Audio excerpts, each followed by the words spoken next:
It's a cold weather tonight right here in Nairobi, Kenya, but we want to warmly welcome you to this live broadcast. You can also be part of this broadcast at KBC Channel 1 News, at Purity_Museo, at Mboya 24. The hashtag to use is Prime Edition. Susan Thuku is a sign language interpreter tonight. Straight to our top story. ANC leader Musalia Mudavadi has raised concerns over the Huduma Bill 2021 tabled before the National Assembly, claiming that it could undermine the credibility of the forthcoming general election. In a statement, Mudavadi claimed one of the proposed new elections laws under the bill will make it mandatory for the electoral body IEBC to develop its voter register from the Huduma number data. Ben Chumba opens our coverage tonight.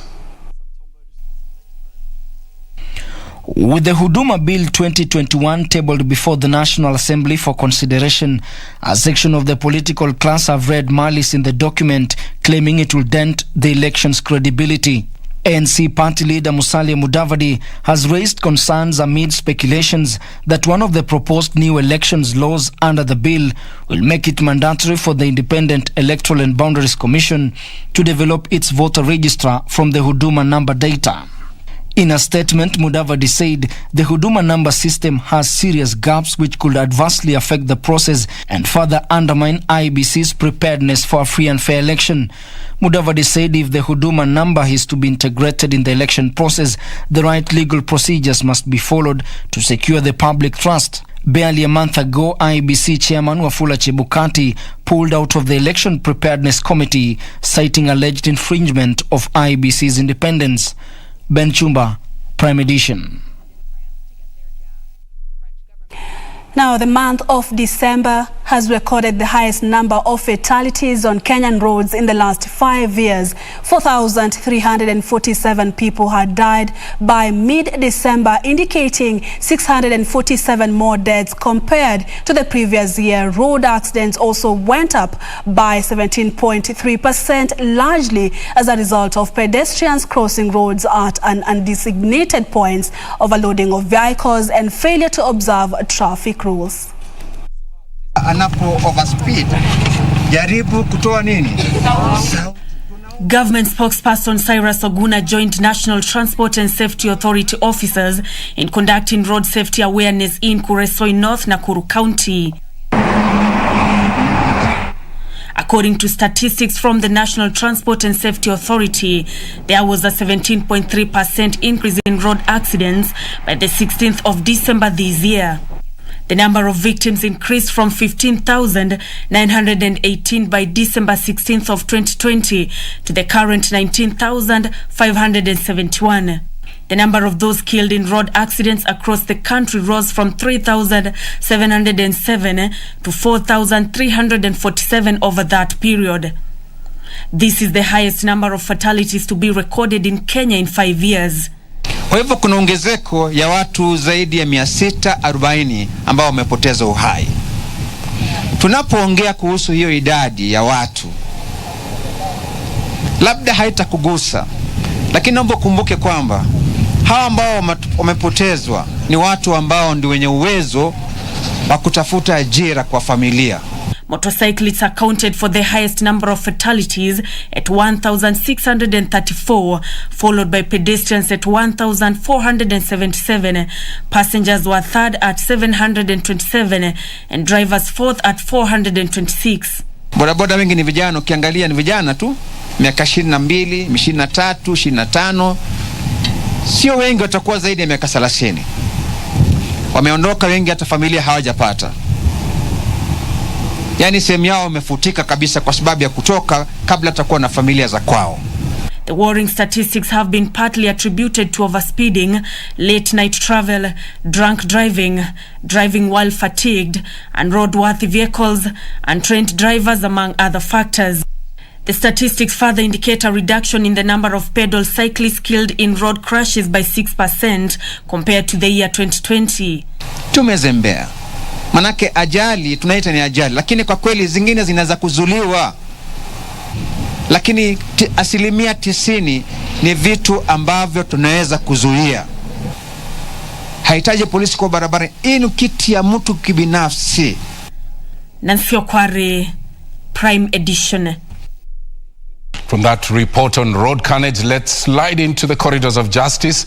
Businessman Michael Mutembei, also known as Macarena, has filed a petition seeking the removal of Justice Anthony Mrima, accusing him of incompetence and gross misconduct in the handling of the Jimmy Wanjigi case that saw Kinoti sentenced to 4 months to civil jail. Macarena now wants the JSC to investigate Justice Mrima. Sarafina Robi reports.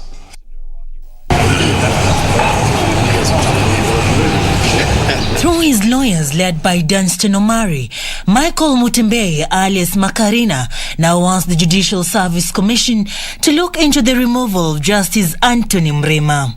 He refused to get Judge Kinoti to come to court, to present himself, to defend himself, to show cause and file his mitigation. They are saying that the judge who convicted the four, the Director of Public Prosecution, the Attorney General, the Inspector General of Police, and the DCI, 4 of them were convicted, but only one, Judge Kinoti, was sentenced for contempt of the court. So Macarena feels that that is not the right way to deal with it. They either been misled by the representatives by Mr. Wanjigi, and moreover, because there was information that had since become available to Mr. Macarena that was not availed before the court.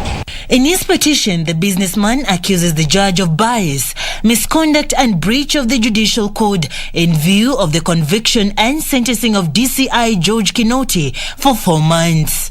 George Mulima akae kando, evidence yangu ile niko nayo isikizwe, umeconvict mtu na unampea warrant of arrest again. Kwa hivyo kuna interest iko ndani ya hii case, na ndio nimeumwa nikatoa pesa zangu nikatafuta lawyer ninganganie haki.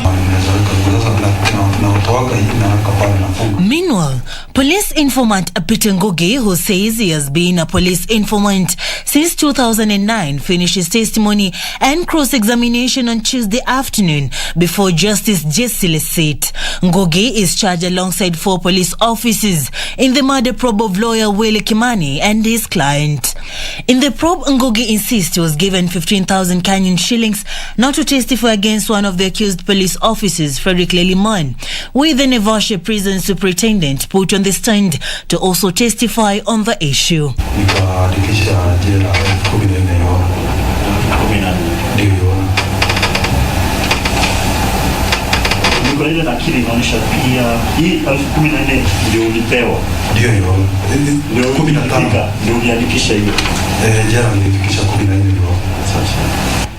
Now I'm asking you, for him to come and get admitted with this money has come from somewhere, isn't it?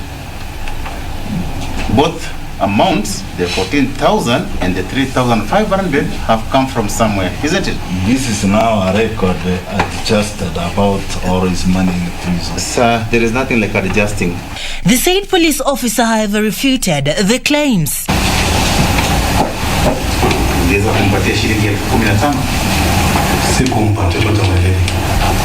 Justice Judicial directed prosecution to file in sub-submissions within 14 days from the 3rd of January 2022 and the defense to follow suit. Sarafina Robi for Prime Edition. Let's now get into some politics. Deputy President Dr. William Ruto continued to champion his bottom-up model at the Coast region, saying it will support marginalized regions in business and agriculture ventures. The DP was in Garsen constituency, Tana River County, where he held a series of rallies. Deputy President William Ruto continued his tour of the Coast region on Tuesday, rooting for his bottom-up economic model. Speaking in Garsen constituency, Ruto reiterated that the bottom-up model is about creating job opportunities for the youth. Kwanza tubadilishe uchumi, ndio tupange ajira ya hawa vijana kwanza as a matter of priority. Na tupange biashara ya hawa wananchi. Hawa wananchi wanateseka, wengi wako kwa CRB, wengi hawa wanakopa pesa kwa Shylock. wengi hawa wanakopa pesa kwa fuliza. Hawa watu wanahangaika. Kwanza tuwapangie biashara ili kila mtu ainuke na biashara yake. UDA! Ruto urged residents to elect leaders based on their track record and capable of transforming the country. Nimesema muangalie viongozi vizuri ili msichague kiongozi ambaye atawahujumu na kufanya kinyume ya mahitaji yenu ama matakwa yenu ama maslahi yenu. Leaders who accompanied the deputy president called on Kenyans to rally behind the Hustler Nation movement to unite the country. Kwa hivyo sisi watu wa Tana River tukiwa wafugaji, mwenye ajenda ya wafugaji ni nani? Ruto, si ndio? Mwenye ajenda ya wafugaji ni nani? Ruto. Mwenye ajenda ya wakulima ni nani? Ruto. Mwenye mpango wa uchumi ni nani? Ruto. Hawa wengine hawa ambao wanashindana na Ruto wako na ajenda gani? Serikali ijayo haitakuwa serikali ya wadosi na matajiri. Itakuwa ni serikali ya mtu wa chini, mtu wa bodaboda, mama mboga, na lazima tukomboe Kenya. UDA! UDA! Now, moving on, attempts by a section of lawmakers to block debate on the proceeds of crime and anti-money laundering amendment bill 2021 hit a snag. National Assembly Deputy Speaker Moses Cheboy ruled that the government-sponsored bill by the leader of the majority was properly introduced before the House. The Law Society of Kenya had also expressed reservations to the bill, which now moves to the third reading and adoption before being assented by the President. Gladys Mungai has that report. Efforts by a section of members of parliament to halt the debate on the proceeds of crime and anti-money laundering amendment bill 2021 were dealt a blow after the deputy speaker of the National Assembly ruled that all the requisite laws and procedures were followed in tabling the bill. That the proceeds of crime and anti-money laundering amendment bill National Assembly number 39 of 2021 is properly before the House. And in introducing the bill in the House, the leader majority party has satisfied the procedure prescribed in the standing order and previous guidance issued by the Speaker. 2, that the proposal contained in the proceeds of crime and anti-money laundering amendment bill, National Assembly Bill number 39 of 2021, seeking to limit certain fundamental rights and freedoms safeguarded under the Constitution, do not, in my view, render the bill unconstitutional. Led by Tharaka MP Gitonga Murugara, the bill's opponents had claimed that it contained unconstitutional provisions. The Speaker's ruling also dismissing a memoranda by the Law Society of Kenya, which termed the provision that a judge may order advocates to disclose matters in a transaction as an affront to advocate-client confidentiality. I want to thank the members of this House who have risen to the challenge to cleanse this country of money laundering, of wash, of being condemned to a pariah state, being put at the same level as Somalia in this region, and to ask that as we go out today, we will go home satisfied that Kenya is now being removed within the region, and the only country that will now be left, and they are working hard to ensure that they also pass this kind of legislation, is Somalia. But within the region, at least Kenya can stand tall with the rest of the countries who have moved forward and made progress in the matter of fighting anti-money laundering, proceeds of crime, terrorism financing that is busy killing the lives of innocent people.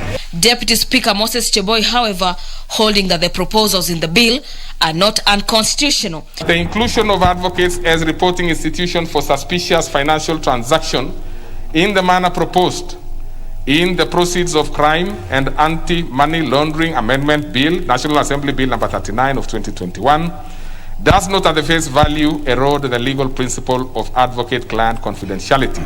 It would be premature to conceive that the bill is discriminatory.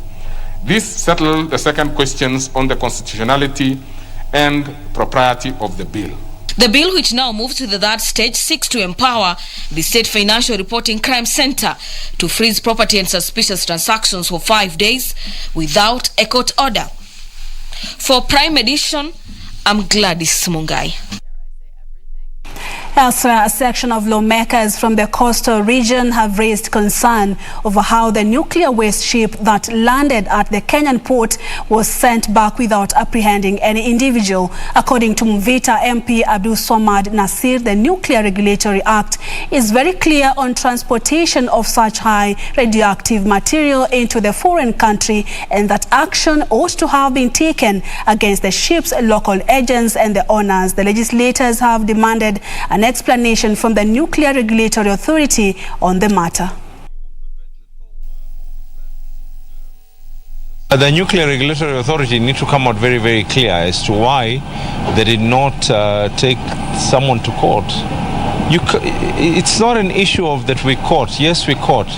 But then the provision of law is very clear that someone has to be answerable. Kitu ambacho kwamba tunasema ni kwa sheria ya Kenya, Nuclear Regulatory Act 64, moja inasema wazi ya kuwa mtu hakubaliwi kuweza kusafirisha mzigo wote, mtu hawezi kukubaliwa kuweza kuweka mzigo wote ambao kwamba una chemichemi za hizi radiation. Kisha pili, lile ambalo kwamba tunashindwa nalo 64(2) liko wazi ya kwa mtu hana ruhusa yoyote, aina yoyote. Kando na hayo, unaweza kuchukuliwa hatua ya kisheria.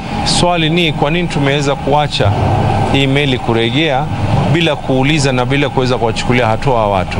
Sababu tunaanza kuweka kiegezo ya kwa mtu anaweza kubahatisha na yakawa haya mambo.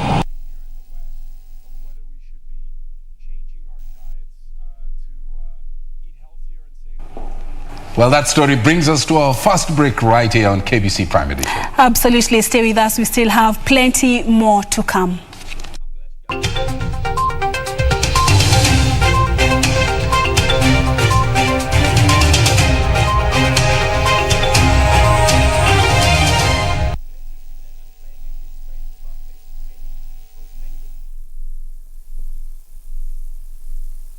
Ili kupata sikiza tune hii ya usiogope kumaliza mwaka, bonyeza *811*758#. Hebu tafakari haya.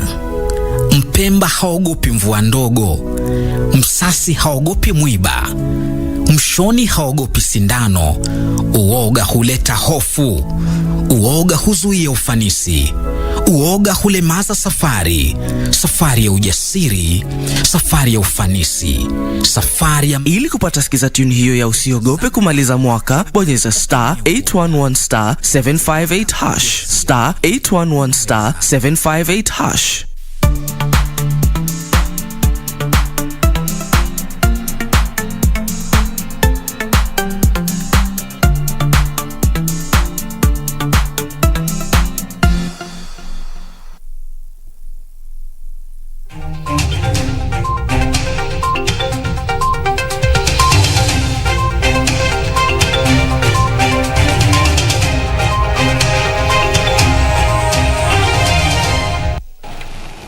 Welcome back. Let's look at the COVID situation now. Kenya has recorded another 2,844 COVID-19 infections out of the 10,215 samples tested over the last 24 hours. This translating to a 27.8 positivity rate, with a total of COVID-19 infections rising to 267,571.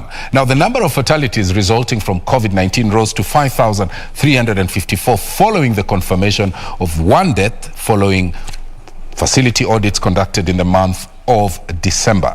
In terms of vaccination, over 9 million people have received the jab against COVID-19. Statistics from the Johns Hopkins University indicate that over 275 million people have tested positive for the disease globally, with another 5.4 million sadly losing their lives.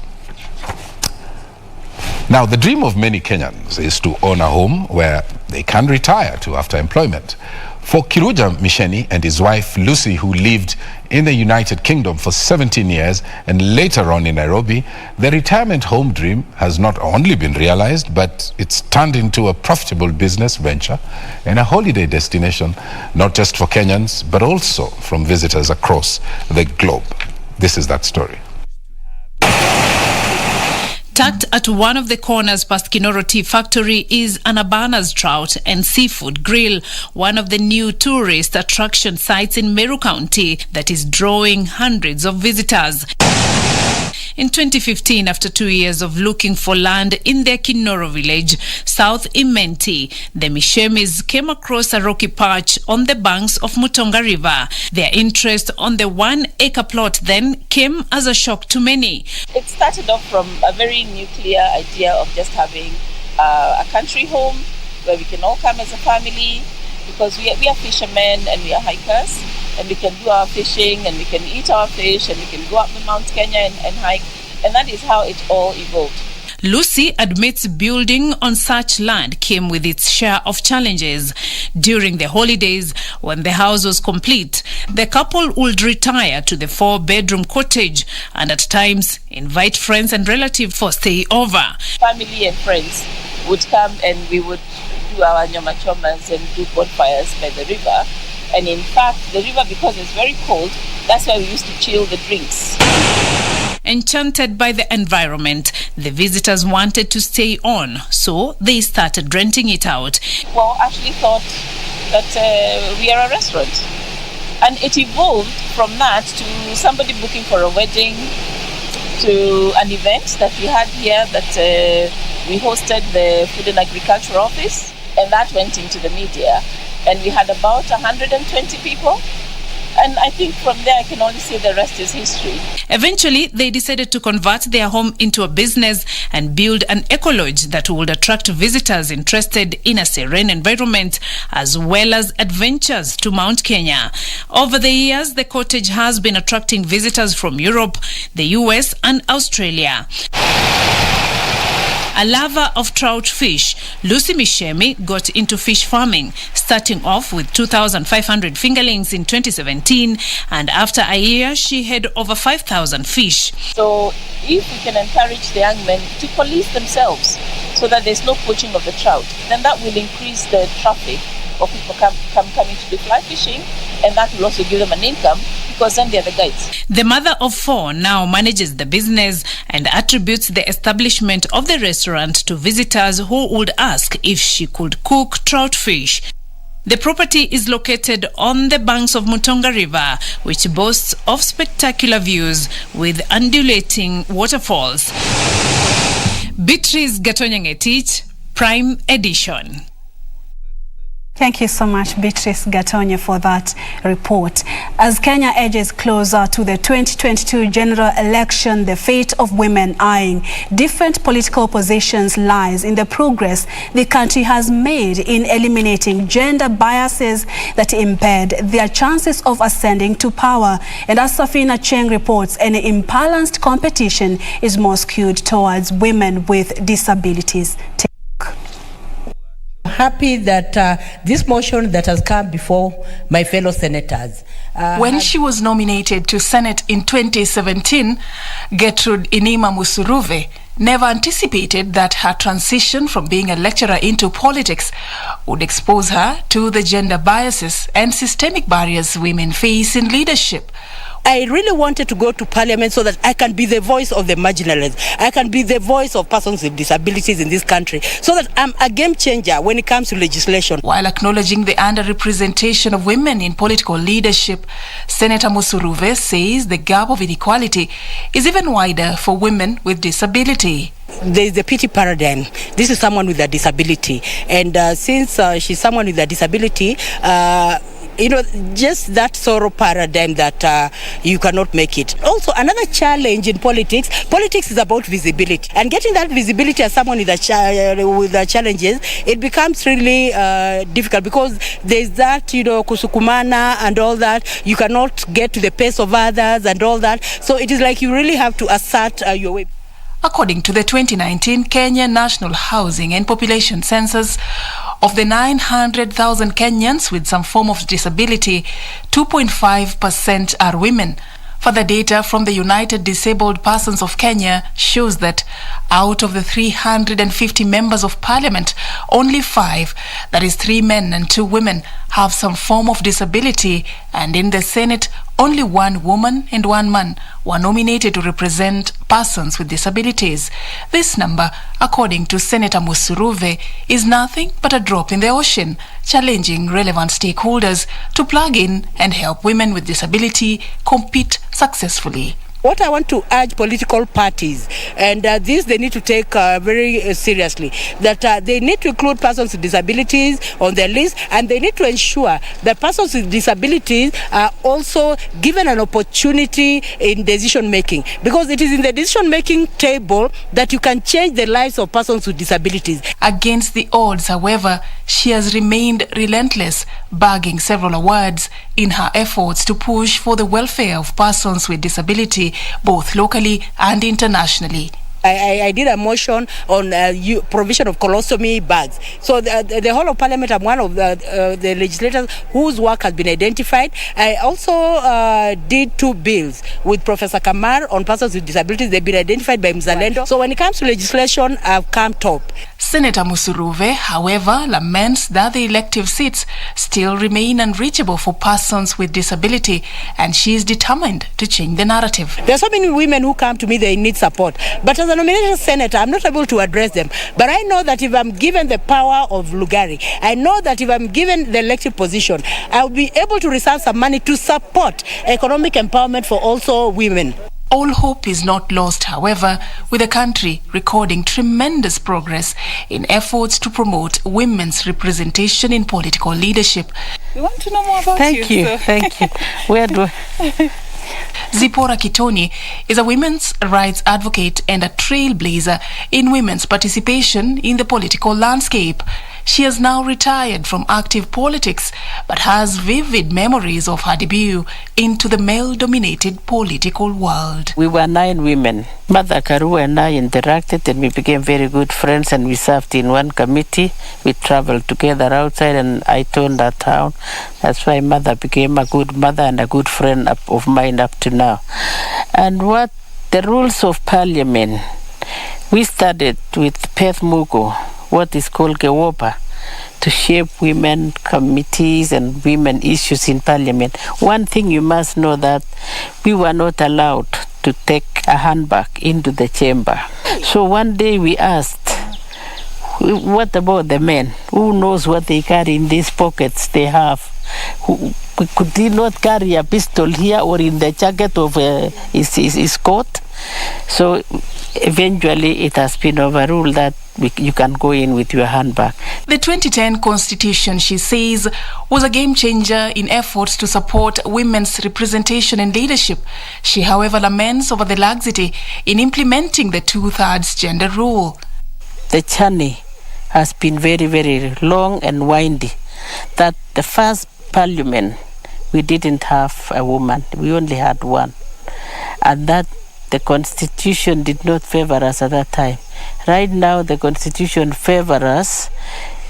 The journey is that we still need to conform and get all the things that the 12 critical areas of concern, that we put it in Beijing. Amidst the challenges, however, the election of the first 3 women governors and appointment of the first woman chief justice are a clear sign that women continue to break the glass ceiling, a sign that a new dawn is beckoning. Like we have been advised, let us be relentless in seeking for these positions whenever they become available. Because we have unfinished business with every office that we have not occupied. There are a few offices we have occupied.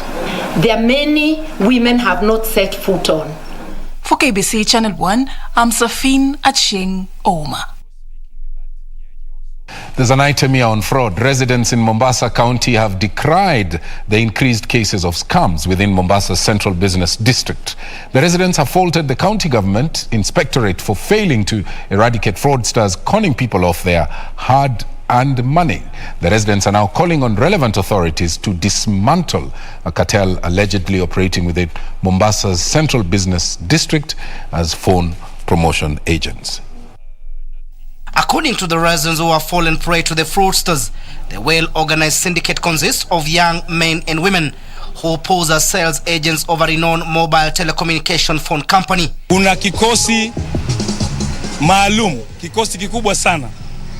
Kikosi hichi yasemekana imetoka Nairobi. Nimepata complaint zaidi ya watu 50 wamekuja kwa ofisi yangu. Hao watu wanajifanya ni maagent wa Safaricom. Wako pale ferry, wako Mombe tayari, wako Naivas na mtu hapa. Wanaibia watu, wanajifanya hati simu, sijui service, lete to promotion ma t-shirt na wako na magari yao, wako wengi sana. The group poses as genuine marketers of unreasonably cheap smartphones, iPads and tablets, and also purports to assist clients in upgrading their SIM cards to the new 5G network. The group is allegedly operating along Mwembe Tayari Road opposite Nawal Hypermarket Center and at Likoni Ferry Island side near Likoni Towers Flats. Josephat Maina is one of the victims who fell to the fraudsters' trap at Likoni Ferry. He narrated how he was hoodwinked into activating redeeming his Safaricom Bonga points to get a new phone at their stand. Nikaambiwa kuna promotions za hizi points, sijui ni points gani walikuwa wanasema, wakanitisha simu. Kunitisha simu waangalie hizo points. Nikawapatia, manake naona wana bandiko kama watu wa Safaricom vile vile tu. Mimi naongea nao, waniambia niweke pin. Mimi nikaeka pin, manake najua simu niko nayo, hakuna kitu naweza kufanya. Nikija nikishtuka baada ya kuwa nimeondoka, mimi nimefuliziwa, nimekopewa KCB na ile pesa pego kwa M-Pesa yote imeenda. Muslim for Human Rights Rapid Response Officer Francis Ouma accused the local police of allegedly turning a blind eye to the complaints about the swindlers operating freely despite public outcry. Polisi hata ukiripoti OB tunazo nyingi sana, hatuoni natija, hatuoni watu wakisaidika. Kwa hivyo tunaambia serikali ya county pamoja na National Security, Matiang'i, polisi wako Mombasa wako na makatel, wanaibia watu kwa mchezo wa karata na Safaricom na masimu, wanachukua simu za watu, bonga points, sijui wanaangalia, sijui utapata hii, watu wanalia sana, watu wameumia. Kendo ukijaribu kuripoti hakuna action, watu paka sasa hivi tunavyoongea bado wako pale pale, hawajaondoka. Sasa tunashindwa kuelewa, je, hii ni biashara gani ambayo inafanyika hapa Mombasa?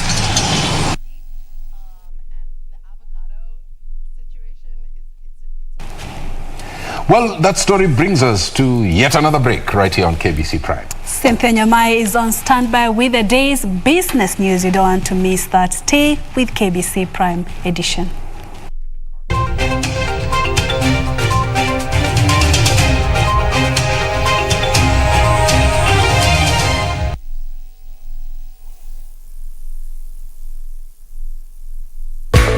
Do you know you could be seated there, not knowing you're the newest millionaire in town? Want to know how? There are billions of unclaimed financial assets held by the Unclaimed Financial Assets Authority in the form of security deposits, shares, long-forgotten bank savings, pension money, among others that are waiting for the rightful owners to claim them, and you might be one of them. Stop searching in the wrong places. Visit ufaa.go.ke or dial *361# and find out if there's any unclaimed cash and other financial assets in your name. Labda umeomoka na ujui. Unclaimed Financial Assets Authority. Receive, safeguard, reunite. My youth, my treasure. I will use it to positively build my country Kenya. Kenya all the way. Kujenga nchi ni wajibu wetu kama mayouth. Tujitokeze, tukae rada. This message is brought to you by the Government of Kenya. It's the season of sharing and making merry. And your favorite TV station is here to make your Christmas more memorable. Watch KBC Channel 1 this holiday season and stand a chance of winning thousands of shillings in cash prizes and shopping vouchers. Look out for our trivia questions and get rewarded for answering the questions correctly. KBC Channel 1, giving you 1,000 reasons to be happy. The Amazons. I have it. Yes, I have it. I actually have everything that you are looking for. I know you want it. Vicente gave it to me. He warned me about you and he said that this would happen. I am one of the most interested parties who wants to know who killed Vicente. Just take it easy. You might doubt it, Madam Bernarda. But we will use the statement of Diana Elisa. Yes. I clearly told you that you are not allowed to come here and that you stay at home. And the first thing you do is run away? We are going home right now, so just come on. Who is your accomplice? Huh? Who helped you tamper with Elias's car? Tell me. The Amazons.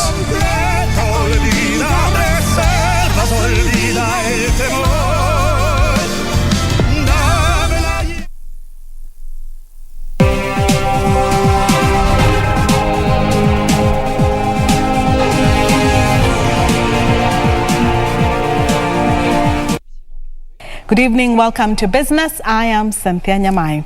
Now, Kenya might be faced with a shortage of maize if the current export of the grain to neighboring countries is not checked. Players in the sector say farmers have been selling their maize in bulk to businessmen selling to neighboring countries due to better prices that might deplete the current stocks. Traders in Uasin Gishu County are currently buying maize from farmers at 3,000 shillings per 90 kg bag. This has seen farmers rush to sell their stocks to them due to better price, which is 300 shillings more than what the National Cereals and Produce Board depots are offering. However, there are concerns that traders buying the grain are exporting it to neighboring countries, which is depleting stocks, hence a threat to Kenya's food security in coming months. I think currently now it's close to 3,000.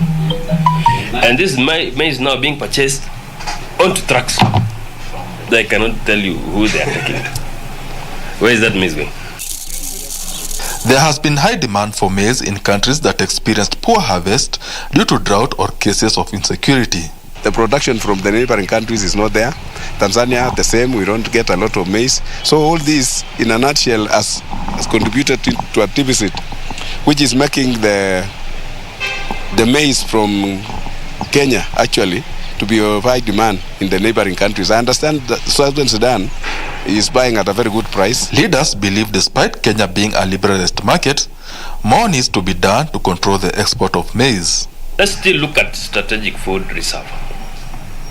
I think we're turning a blind eye onto a very sensitive item. Where is that maize going? It's fully liberalized, yes. Right now, farmers are enjoying good price. Right now, the price is between 29 to 3,000 from the players in the industry. Cereal, on the other hand, is buying the maize for 2,700, which means they will not get any maize with that price. The National Cereals and Produce Board is offering farmers 2,700 shillings per 90 kg bag of maize in its efforts to restock depleted depots. Benson Rioba reporting for Prime Edition. The youth in the country should take advantage of innovation hubs across the country to monetize their skills and help create jobs and wealth.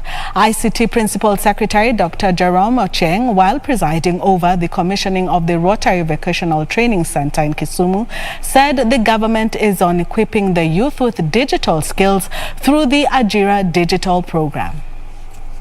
As a way of tackling unemployment in the country, ICT Principal Secretary Dr. Jerome Ocheng is calling on the youth to take advantage of the Ajira Digital program to equip themselves with vital skills for the job market. There are opportunities online. You can actually work online and you can earn decently doing a decent job, doing a job where you're using the knowledge that you attained in the university and you feel proud to do that particular piece of work. Dr. Ochieng, who spoke when he presided over the commissioning of the Rotary Vocational Training Center in Kisumu, said digital literacy offers an opportunity to tackle unemployment. Why do we have challenges in employment creation? Is because we are not running at the same pace the world is running. Therefore, we get challenges of getting jobs. We have a center that will provide our young people an opportunity to learn modern trends in job seeking, modern trends in decent employment, of which one of them is online jobs. The Rotary Center, which comprises, among other amenities, incubation halls, workshops, an ICT hub and a theatre hall, has been constructed at a cost of about 295 million shillings, financed by the Kisumu County Government and development partners. The center is expected to foster innovation and entrepreneurial incubation among the youth.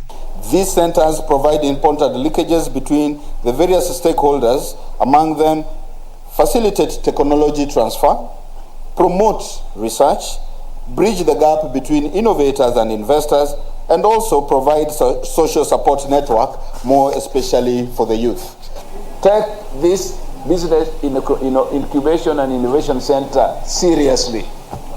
It is the future. It is going to define the kind of jobs you get wherever you go.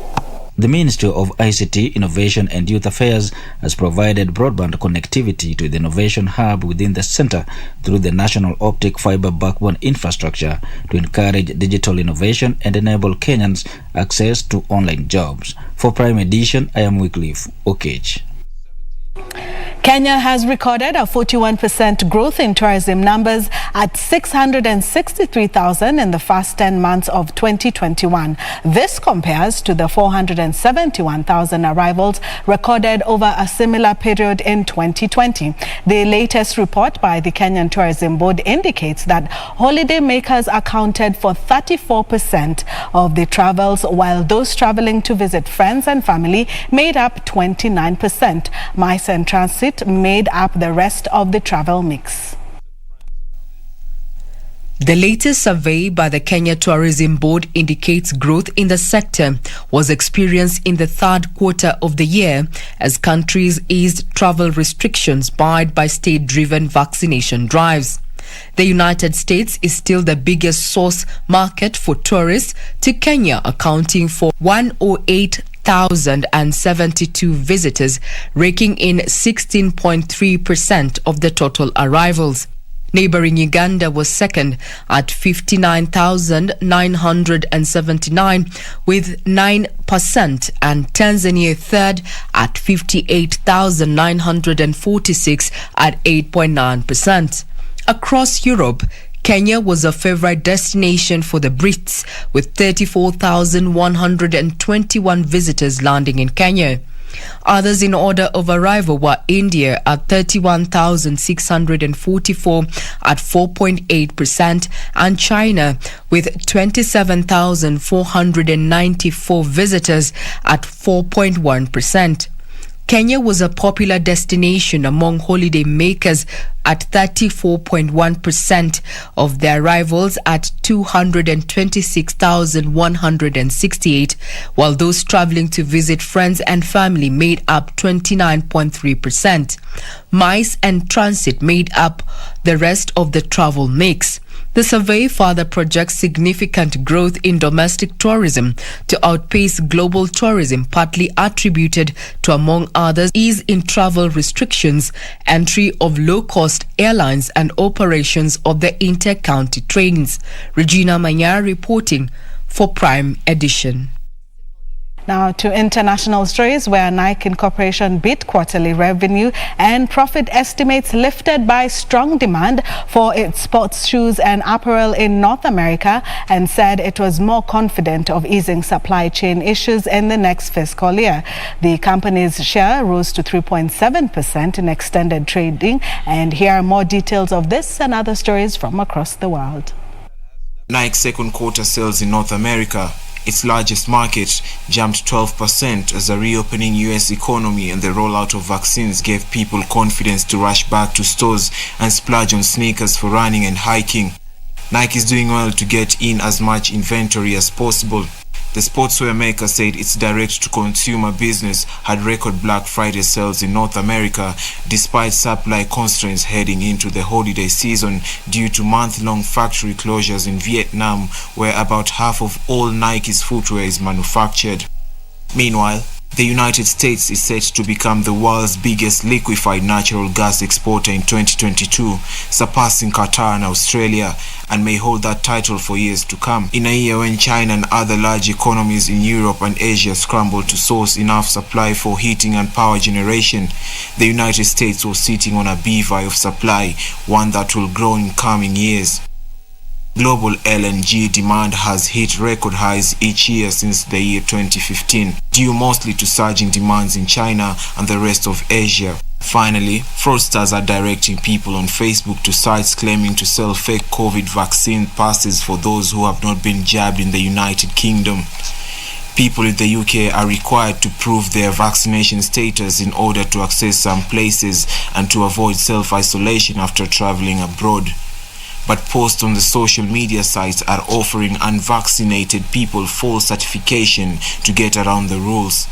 Facebook said it will remove the content whenever they find it.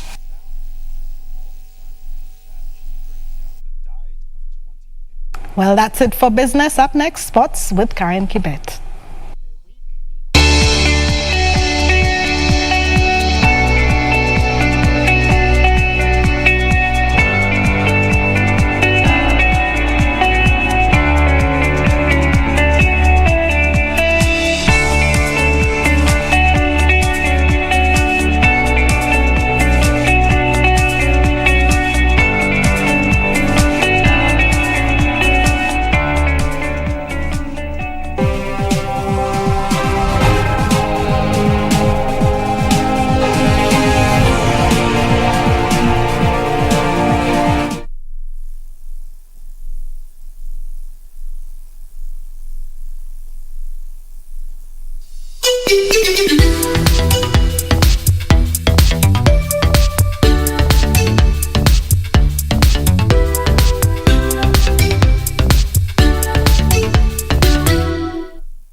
The KBC Board of Directors, Management and Staff wishes all our esteemed listeners, viewers and clients a Merry Christmas and Happy Holidays. We wish you peace, joy and prosperity throughout the coming year. Thank you for your continued support and partnership. May your holidays be filled with happiness and good cheer.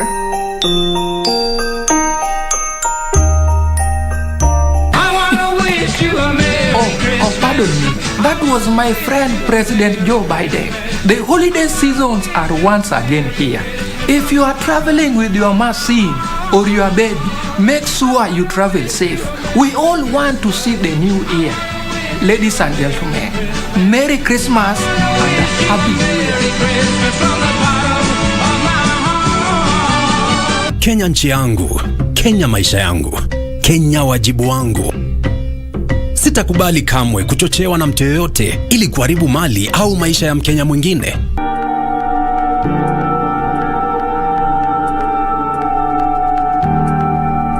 Why do you want to settle out of court? No, this case has actually dragged us way too long. You don't pay me at all. What? We are on the same team. And I'm your captain. So what deal do you have in mind then? Allowing that man into your own house is entirely based on you. Yes, it is. Ujumbe huu umeletwa kwako na serikali ya Kenya.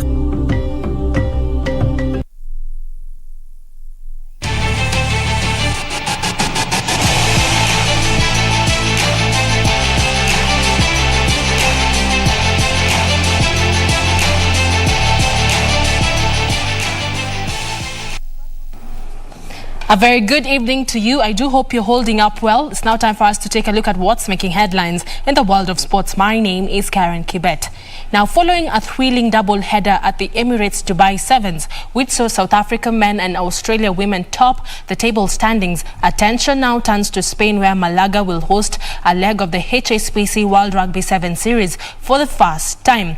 Taking place on 21st to 23rd January, Spain prepares to make its debut as a host nation, where the Ciudad de Malaga Stadium will welcome 16 men and 12 women teams for 3 days of non-stop action. Malaga will become the first new host city in the women's competition since Hamilton in New Zealand in 2020 and the 18th overall. The Kenyan men team has been pooled in Group D of the third leg together with France, Canada and Wales, and begin their search for points against Canada on Friday, the 21st January, before playing Wales on the same day and France a day later.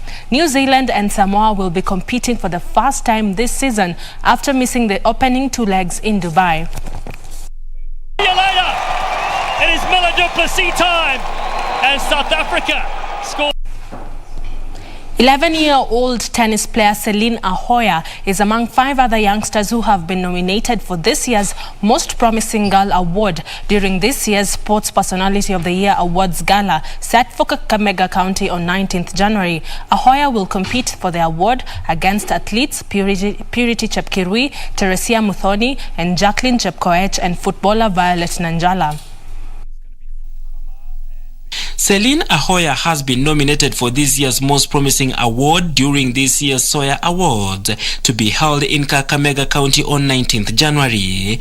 Ahoya, a pupil at St. Bridget Catholic Primary School, is ranked first in the Under-12 national rankings. She was a finalist in the Under-14 category during the Confederation of African Tennis in June, and in September she won the Under-12 category in Tennis Kenya Junior Challenge. She bounced back at the top of her game once again in October, winning the Under-12 category in the East Africa Teams competition in Kampala, Uganda, where the Kenyan girls also won the overall title to qualify for the November Africa Junior Championship in Tunisia. The gala, which will be held in Western Kenya for the first time, will see Ahoya compete for the award against 3 World Under-20 champions, Purity Chepkirui, Teresia Muthoni and Jacqueline Chepkoech, who made Kenya proud during the World Under-20 Athletics Championship held in Kasarani, and footballer Violet Nanjala of Vihiga Queens. Thank you, Barkley, for that report. May the best win. Moving on, former National Football Under-20 assistant coach and founder of Young Talent Academy, Mohamed Hamisi, has urged the county government of Kajiado to help provide facilities for football academies and help nurture talent from grassroots levels. Hamisi, who was the winner of the Future Stars Youth Coaching Program by English Premier League side Arsenal in 2018, also challenged the county government to complete refurbishment works in the Gong Stadium. In 2018, Hamisi Mohamed won the public vote determining the winner of the Future Stars program by Arsenal after he competed against 5 other young football coaches across Africa. Hamisi, who once had stints with Wazito FC, Posta Rangers and the national Under-20 team, has challenged the county government of Kajiado to invest in sports and help nurture talent. Number 1, lazima tu kwanza tu infrastructure lazima tuikue, because I remember kulikuwa kumesemekana kutajengwa ma stadium. Naweza sema so far, naweza sema Simba, because some of the counties wameamka wanatengeza stadium zao. We need stadiums, we need academies in each and every county, starting from under-5. Talent iko, but sisi ndo tuchungi wachezaji wetu na wachezaji wako kwa environment mzuri. The former national assistant coach is the founder of the Young Talent Football Academy based in Ngong, Kajiado County, and is home to close to 80 budding footballers drawn from different counties. However, Coach Kaka's challenge sports stakeholders, including the government, to invest in facilities and help nurture talent from the grassroots levels. Reporting for Prime Edition from Ngong in Kajiado County, my name is Frederick Mwoki. Thank you, Moki, for that report.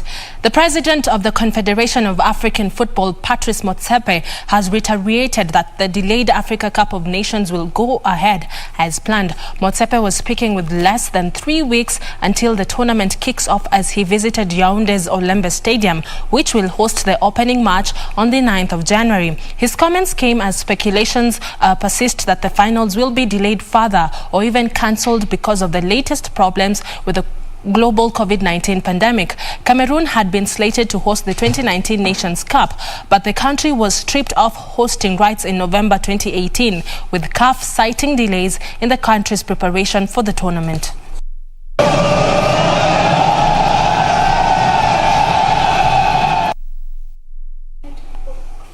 And finally, Arsenal could be without fullback Takehiro Tomiyasu for tonight's Carabao Cup quarter-final tie against Sunderland because of a muscle injury. Defender Pablo Mari and midfielder Albert Sambi Lokanga are both out after testing positive for COVID-19. Sunderland manager Lee Johnson said an unnamed player returned a positive COVID test on Monday and will miss the tie at the Emirates Stadium. On loan forward Leon Dajaku is doubtful after suffering a knock at the weekend. 3 other quarter-final matches will be played tomorrow when Brentford host Chelsea, Leicester travel to Liverpool, and Tottenham play West Ham. Still Saka. Oh, and it's gone in. And he, Odegaard.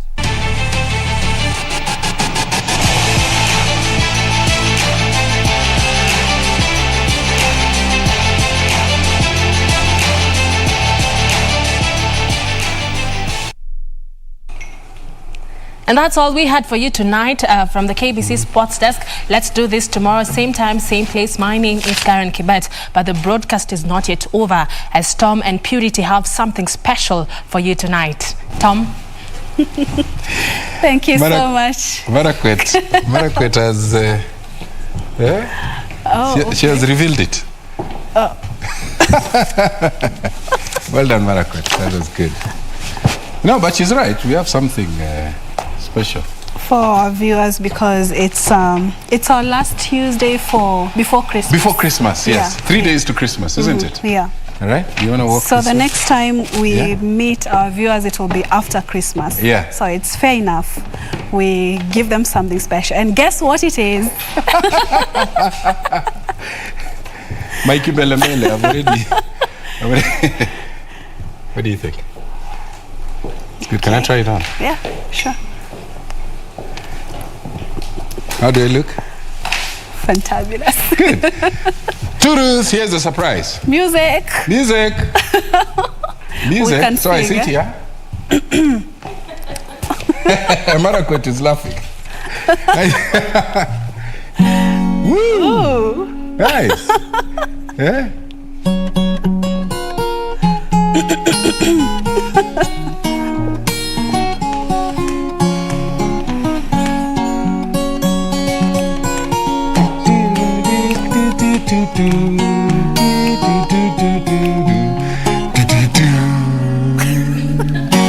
How does it sound? It sounds nice, isn't it? Yes, yes. I think we are good. All right, let's go. 1, 2, 3. Feliz Navidad. Feliz Navidad. Woo! Feliz Navidad. We'll wish you a Merry Christmas. Let's take it again. Feliz Navidad. Feliz Navidad. Feliz Navidad. I wanna wish you a Merry Christmas. What is it? I wanna wish you a Merry Christmas. I wanna wish you a Merry Christmas. I wanna wish you a Merry Christmas from the bottom of my heart. Take it again. I wanna wish you a Merry Christmas. I wanna wish you a Merry Christmas.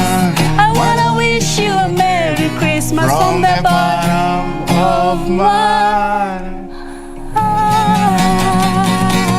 We wish you a Merry Christmas. We wish you a Merry Christmas. We wish you a Merry Christmas and a Happy New Year. Once again. We wish you a Merry Christmas. We wish you a Merry Christmas. We wish you a Merry Christmas and a Happy New Year. Good tidings we bring to you and your king. We wish you a Merry Christmas and a Happy New Year. One last time. We wish you a Merry Christmas. We wish you a Merry Christmas. We wish you a Merry Christmas and a Happy New Year. She didn't know I could play the guitar. Are we going? I'm still surprised, but yeah, that's the surprise that we had for our viewers tonight. Thank you so much. It's been such a great year that we had together, and we want to wish you a very Merry Christmas.